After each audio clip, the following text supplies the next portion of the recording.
What if the strongest layer of cybersecurity isn't built into your systems, but within your people? Welcome to the PhD with Women on IT, Hack the Future. My name is Jamil Navarrosa, and today's PhD Positivity Hack delivered will be by our guest, Brittany Oliver.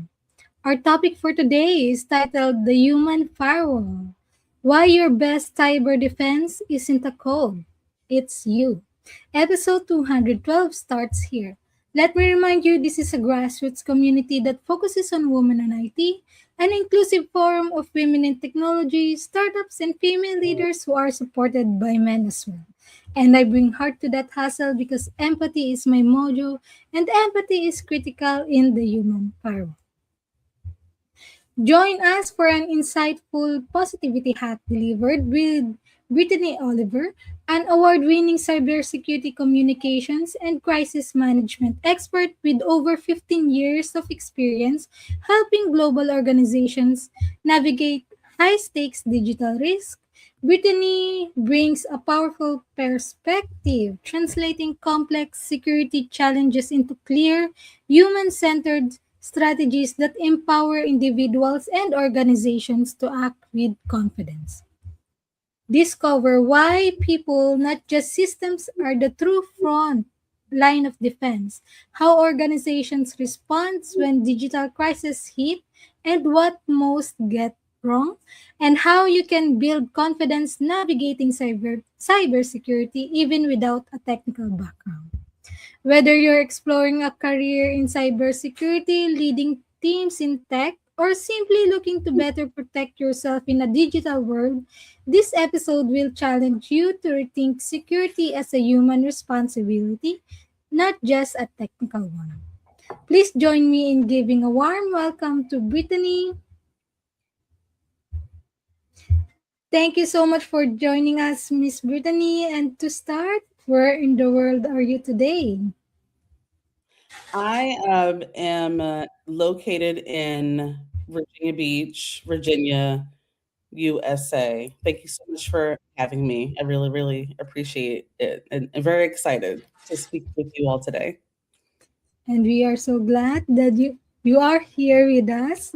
Miss Brittany, for those of us who don't speak code, it's easy to feel like an outsider. How did you get past that initial imposter feeling when you first stepped into a room full of security engineers?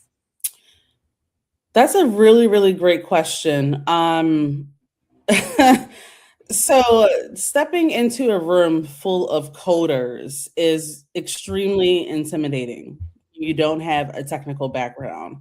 However, how I approach anything that interests me, such as technology, which I love all things technology. I always try to find a way where I can learn from the community, but also figure out ways in which I can incorporate my background into the industry as well. So I think that the first thing you have to do is remember that you are valuable. Any interest that you have, especially a space like women in tech, you have to have a lot of confidence in order to be in the space because you're amongst a lot of really smart people. And the best place I think also to start is to wanting to be a learner. I'm always wanting to learn, and I think that that's a really great trait to have. You've mentioned that opportunities should find you. What's the biggest mistake women make on their LinkedIn or resumes that keep them invisible to the tech world? I think one of the biggest mistakes that women make is believing or thinking that your experience can't translate into tech. I have a very heavy crisis communications background. I started out working in nonprofits and then transitioned to corporate and now entrepreneurship. So you have to do a lot of pivoting, and that's a skill set, right? To be able to get into the industry. But yes, never. or I'll say never, but believe from the beginning that you are capable, and just learn how to translate your skills, pivot into different spaces. Once you stop being invisible, you're faced with a choice. Do you climb the ladder someone else built, or do you build your own? What advice would you give to women looking to either level up their corporate career or take that leap into an entrepreneurial journey in the tech space? That's a really another great question. I think that what you need to do is assess where you are. Where it began for me was during the pandemic, when everyone was home. At least where I live, everything was shut down, and so I during that time, that's when I started to reevaluate, where do I want to show up? Where in my career, what do I want to do more of? What am I not happy with? I really started to dissect that part. So I would say start at the basics. Remember where you started and why, and develop from there. Let's talk about the language barrier. Tech people love their acronyms SOC, SIEM, Zero Trust. It can feel like they're intentionally speaking a different language. Coming from a non technical background, what was the one piece of jargon or concept that used to intimidate you, but now you realize is actually pretty simple? So what I can say in the beginning of my career, so I worked a lot with attorneys, and I learned early on attorneys, they love to include every detail. And as a communications professional, we have to edit a lot of that information. Fast forward to me moving into the tech space, I learned that a lot of technologists love detail. So I would say, in terms of the language barrier, my greatest advice would be, regardless of what industry you're in, but especially technology, remember who your audience is. That's really, really important, because if your audience cannot translate or don't know what you're talking about, and you're using textbook language that you learned in college, or not every we're not we all don't start out on the same playing field with that. So remember who your audience is. That's really, really important. We've established that security isn't just about software, it's about high stakes environment and managing people through fear. In your opinion, what are the top three soft skills all career driven women should have to thrive in high pressure tech environments? Hmm. I think that the top soft skills women should focus on, I would say, first of all, your communication. Um, that is extremely important. Again, as I mentioned, the way that we communicate with each other, knowing who your audience is. I would also say your public speaking skills, develop that area as well, because as you grow in your career, you are going to have more organizations, companies wanting you to speak about these topics.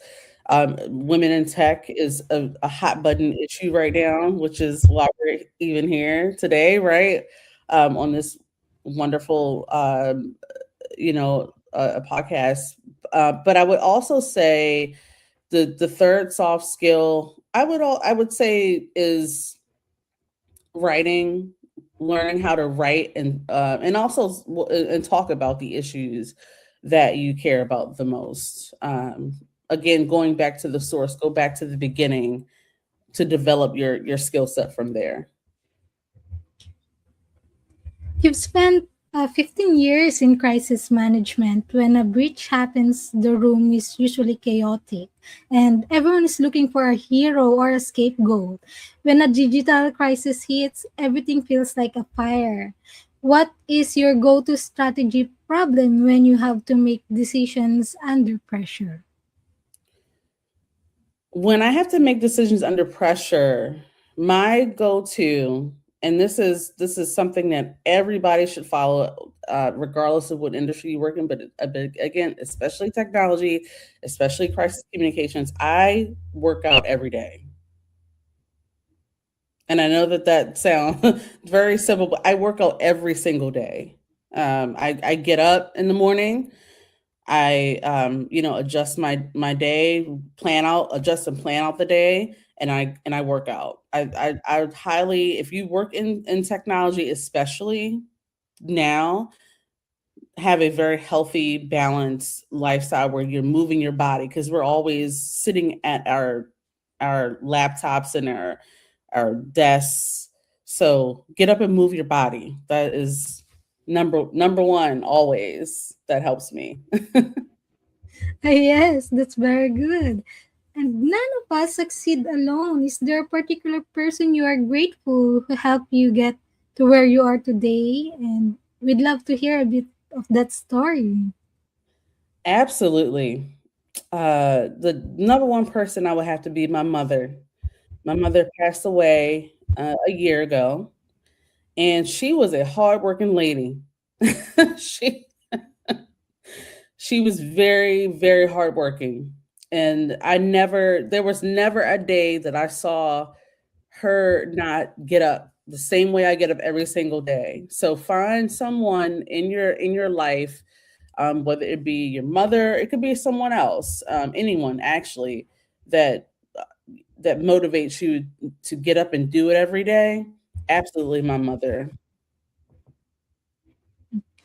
And there's a specific kind of pressure when you're the only woman or the only person who understands the importance of how we communicate the threat.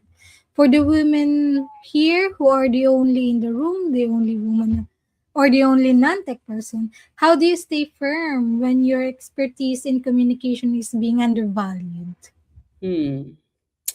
I would say that for women, in particular, always remember that even though you might feel like you're the only person in the room, you're not. There are hundreds, thousands, millions of other women who feel exactly what you feel or what you're going through. You belong in the space, you belong in that room. And always keep that in the back of your mind. You're not alone. This is why platforms like this exist. And so it tell yourself every day, practice it. You belong in this space, absolutely, all the time. We How many times have we seen the statistics on social media, or the internet generally, about the lack of women in tech, and how we're working and fighting against that all the time. Right? You belong in the Yeah, space. yes. And if we could open a time capsule and talk to a younger version of ourselves, the advice would probably be life changing. If you could go back to your first year in the industry, what's the one career survival hack you'd whisper in your own ear? Yeah, I think what I would tell my younger self is I always had an interest in tech, but I never thought that I had the background for it. So I would tell my younger self, yeah, you can do it. Of course you can. You can do anything you put your mind to. So I'm going to say that to you all, and anyone else, that are joining us. You can do it, and you can pivot at any time. Whether it be, don't harp on what you didn't do. Where we are today, we can move forward. Yeah. And your perspective on human centered security is so refreshing. I know the audience is going to want more of this. Are you working on any exciting new projects or mission right now that should we keep an eye out for? Yes, I am.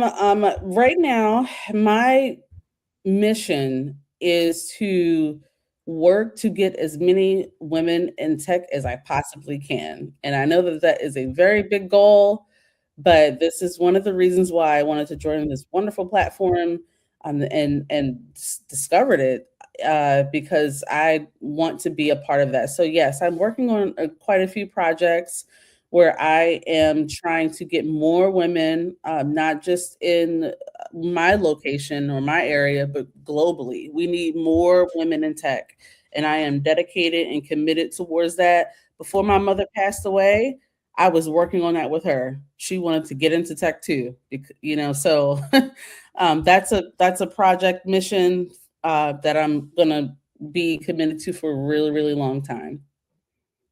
Oh, that's very nice. And that's one of our missions as well. And Mhm.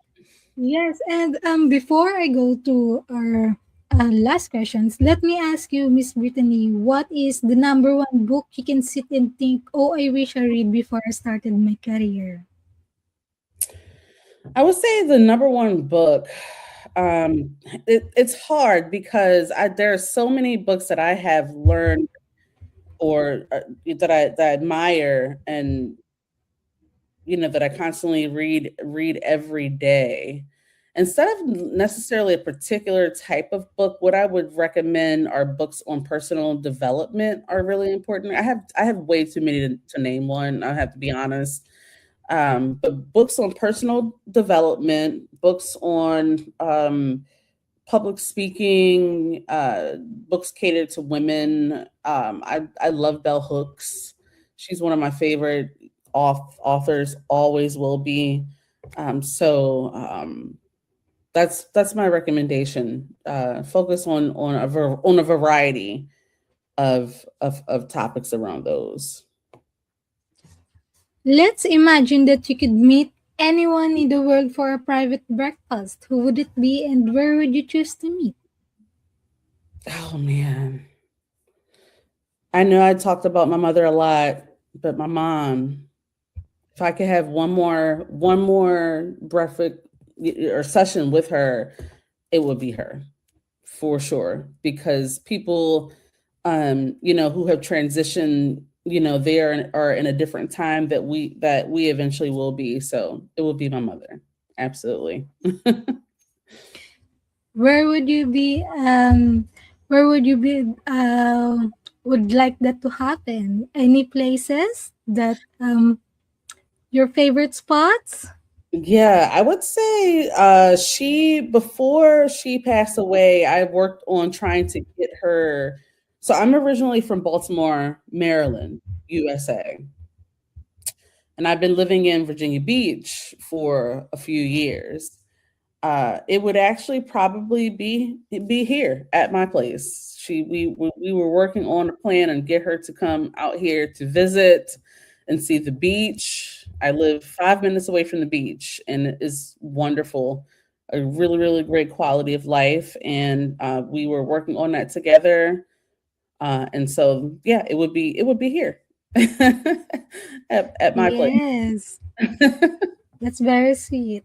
And lastly, can you please give us your favorite life lesson quote? Hmm. There's too many. There's way too many. I would say, gosh, this is a hard one. I would say, always believe in yourself. There are a lot of forces that is going to try to deter you, and it doesn't matter what uh, you know part of tech that you want to get into. You can absolutely do it. You got it. Don't give up. You have platforms like this that is going to help you get there. And to wrap up, I want to talk about the ecosystem as the whole. Diversity in security isn't just as nice to have, it's a requirement for a better defense. How can the men in our ecosystem move from just supporting women to actually championing the idea that human centered security is the future? I think, well, in my experience, and I'm sure in a lot of experiences that you all have too, is it's security, especially, is very male dominating. And there have been a lot of spaces, many times I've shown up in, and I was the only woman in the room. I think that what men can do is learn how to take a step back and allow women to speak and have an opinion, a voice in this space if they want to be helpful, if they want to be allies.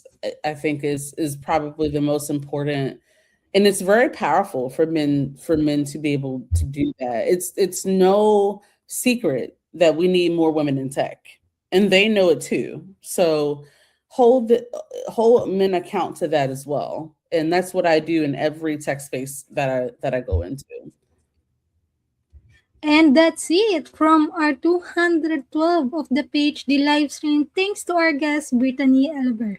And once again, a very much happy birthday to you. And thank you. We are so grateful to have you here. And as a woman on IT community, we will support you and very grateful and again support you to your future endeavors. To stay updated and ensure you never miss a positivity hack delivered, follow Women on IT and turn on notifications to be alerted once the video has been released. And thank you so much to our fabulous team, Alyssa and Herminia and Janella. As always, our positivity quote comes from positive thinking only and goes look something positive in each day. Even if some days you have to look a little harder. Today is your day to hack the future, hack the positivity you want. Thank you.